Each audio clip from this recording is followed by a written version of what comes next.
Olá, colegas. Eu sou Marli Wellendal, sou especialista em ressonância magnética e tomografia cardiovascular e professora da disciplina de cardiologia do Departamento de Diagnóstico por Imagem da Escola Paulista de Medicina, responsável também pelo setor de ressonância magnética cardíaca dos laboratórios Delboni e Lavoisier do grupo DASA em São Paulo. Eu estou aqui neste canal para dar continuidade ao programa de atualização em ressonância magnética e tomografia cardiovascular para o clínico. Este programa é uma iniciativa do Departamento de Imagem Cardiovascular da Sociedade Brasileira de Cardiologia e tem por objetivo trazer as publicações mais recentes na área de ressonância magnética e tomografia cardiovascular para o cardiologista clínico e demais interessados em imagem cardiovascular não invasiva. Hoje vou apresentar para vocês 2 artigos. O primeiro é um trabalho desenvolvido pela Divisão de Cardiologia do Hospital da Universidade de Lausanne e, como vocês estão vendo, trata de ressonância magnética cardíaca, uma avaliação por estresse farmacológico em pacientes com doença arterial coronária conhecida ou suspeita.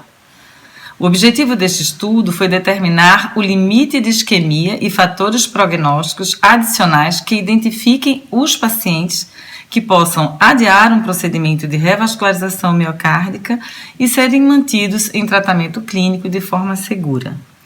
O fundamento deste estudo é que a ressonância magnética, embora esteja em uso crescente na prática clínica, ela não tinha até então um ponto de corte, um limite de isquemia a partir do qual pudéssemos considerar aqueles pacientes para revascularização miocárdica, seja percutânea ou cirúrgica, e mantê-los seguramente em tratamento clínico ou, do contrário, direcioná-los para a revascularização miocárdica. O desenho deste estudo seguiu o seguinte fluxograma. 1.103 pacientes foram referenciados para realizar ressonância magnética cardíaca com estresse farmacológico com adenosina. Desses pacientes, 13 foram excluídos por claustrofobia ou interrupção do exame, restando 1.090 pacientes que realizaram com sucesso a ressonância magnética com perfusão miocárdica sob estresse farmacológico com adenosina. Destes, 47 pacientes foram diagnosticados com cardiomiopatia dilatada, hipertrófica ou miocardite, ficando 1.043 pacientes, dos quais 19 pacientes se perdeu o follow-up, ficando então 1.024 pacientes que foram seguidos clinicamente e que formaram esta coorte do estudo.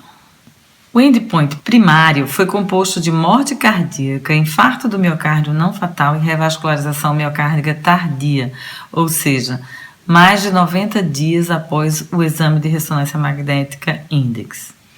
O endpoint secundário foi composto de morte cardíaca e infarto do miocárdio não fatal. Seguindo a metodologia, todos os pacientes referenciados realizaram um estudo funcional padrão de cine-ressonância magnética, perfusão da primeira passagem do gadolínio sob estresse farmacológico com adenosina e realce tardio miocárdico.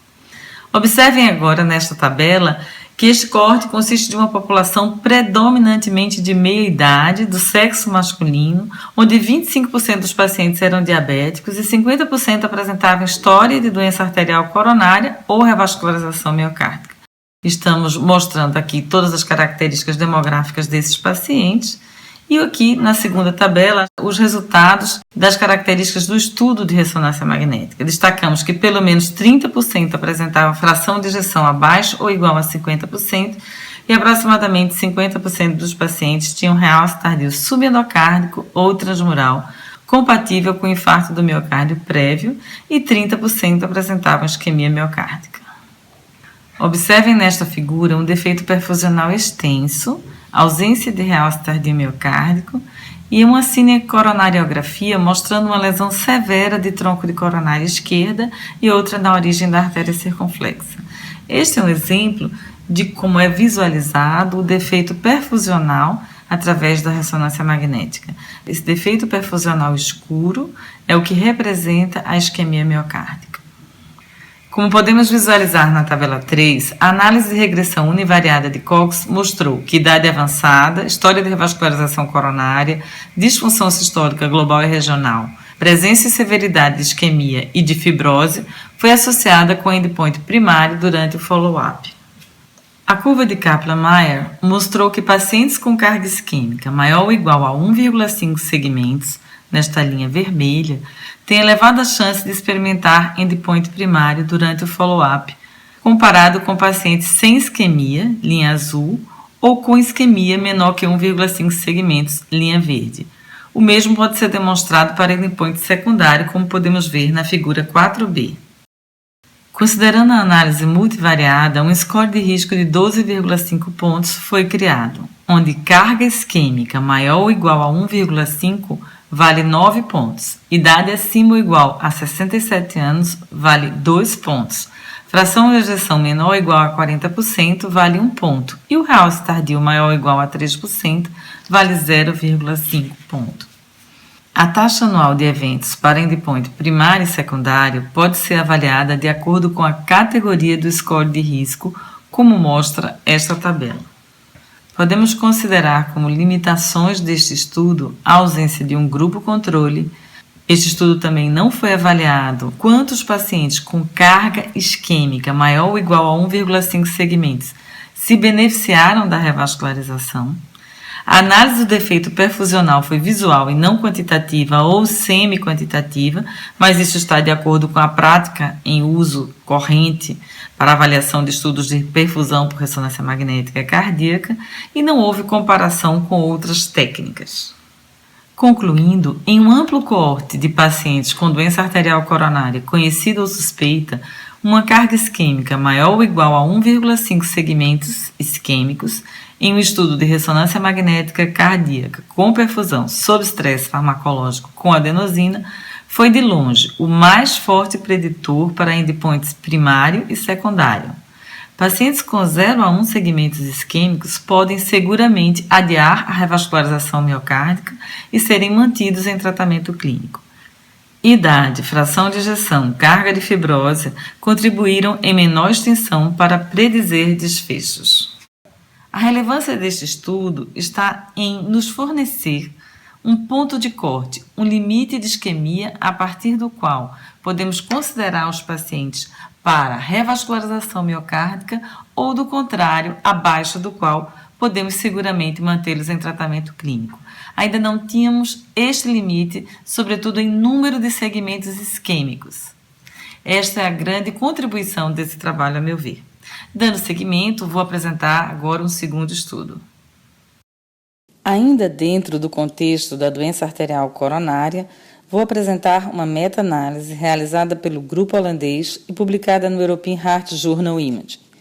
A relevância deste estudo está exatamente por se tratar de uma meta-análise envolvendo estudos de todas as modalidades disponíveis para investigação não invasiva de doença arterial coronária, quais sejam a angiotomografia de artérias coronárias, o ecoestresse, a ressonância magnética cardíaca para avaliação da contratilidade da parede miocárdica com dobutamina, a ressonância magnética com perfusão sob estresse farmacológico, com adenosina ou dipiridamol, o PET, o SPECT e o teste ergométrico.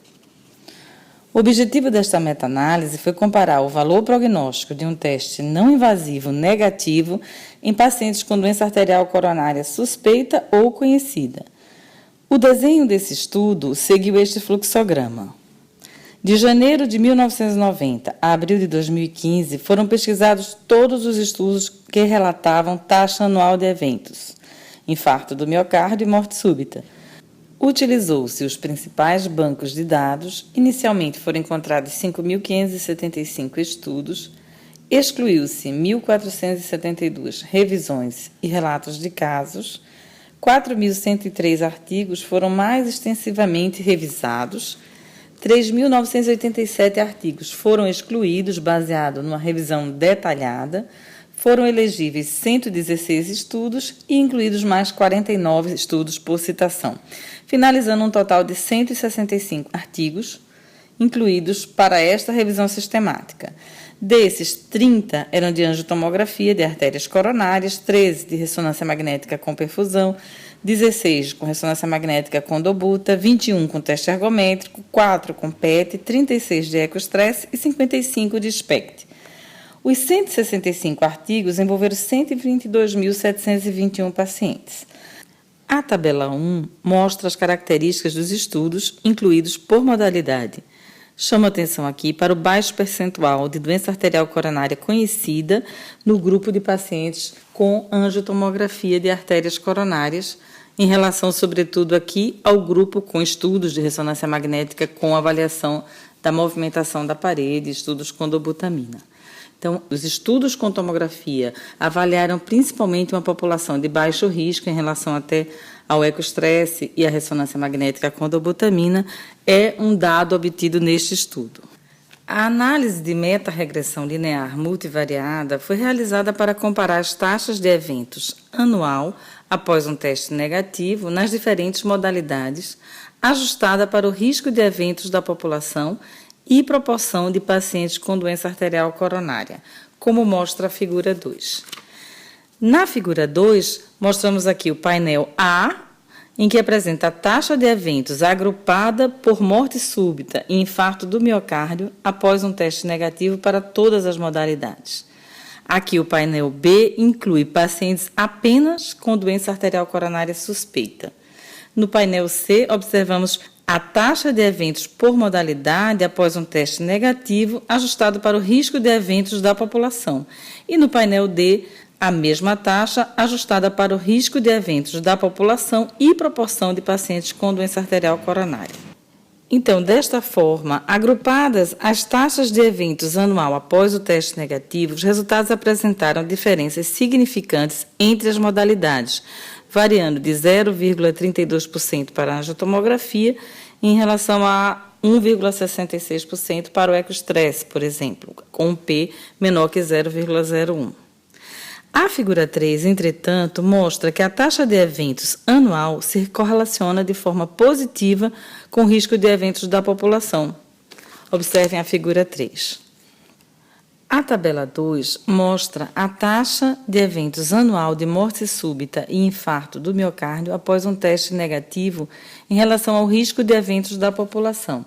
Observem nessa tabela o número de estudos para cada modalidade, o número de pacientes incluídos, o percentual, na verdade, de testes negativos, o tempo de follow-up destes estudos, a taxa de eventos após um teste negativo, e observem que para a tomografia foi 0,33, enquanto para o ecoestresse 1,77. Mas observem também que essa população de risco para a angiotomografia era de 0,74, enquanto para o ecoestresse 3,82, variando de 2,76 a 5,03. Então, esta consideração de que o risco de eventos da população faz toda a diferença na hora de se analisar o valor prognóstico daquela metodologia é um dado obtido através desse estudo de importante relevância.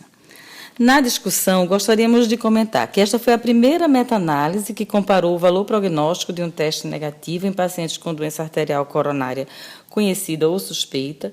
É importante ressaltar que foi considerado um teste negativo para a angiotomografia de coronária a presença de redução luminal menor que 50%, então abaixo de 50%, considerava-se um teste negativo. E ainda que a angiotomografia avaliou uma população de baixo risco, como nós já comentamos.